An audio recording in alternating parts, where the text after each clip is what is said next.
ये आपको देखिए आपके सामने जो दिख रहा है ये ब्लैक राइस आप देख रहे हैं।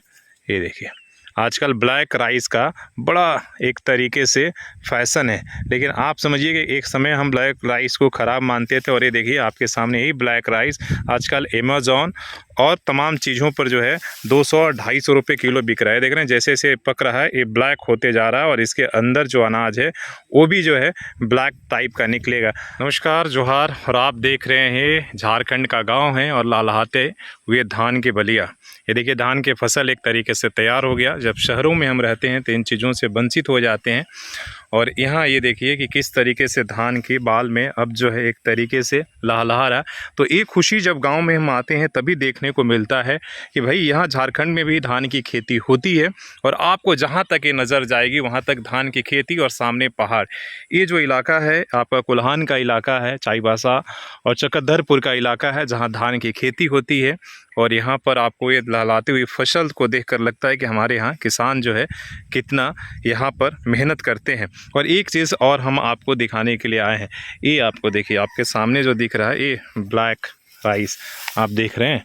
ये देखिए आजकल ब्लैक राइस का बड़ा एक तरीके से फैशन है, लेकिन आप समझिए कि एक समय हम ब्लैक राइस को ख़राब मानते थे और ये देखिए आपके सामने ही ब्लैक राइस आजकल अमेज़ॉन और तमाम चीज़ों पर जो है 200-250 रुपये किलो बिक रहा है। देख रहे हैं जैसे जैसे पक रहा है ये ब्लैक होते जा रहा है और इसके अंदर जो अनाज है वो भी जो है ब्लैक टाइप का निकलेगा।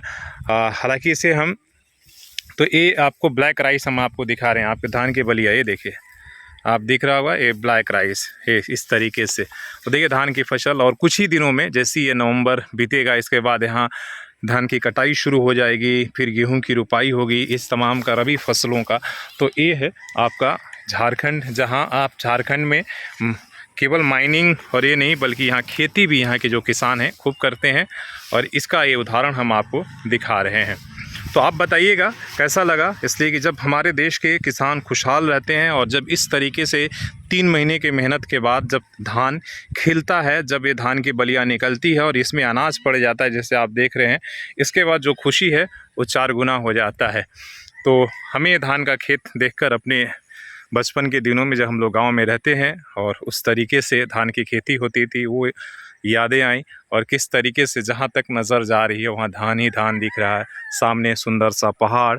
तो आप भी बताइएगा आपकी अगर यादें हों और इस खेती को देखकर, इसलिए कि आज जब हम शहरों में रहते तो हमें सिर्फ चावल दिखता है, पता ही नहीं चलता है कि धान, बच्चों को बहुत सारे बच्चों को नहीं पता हो कि धान की खेती से तब जाकर चावल प्रोसेसिंग होकर आता है और इस तरीके से मेहनत लगता है और काफ़ी कुछ पानी का खर्चा भी होता है।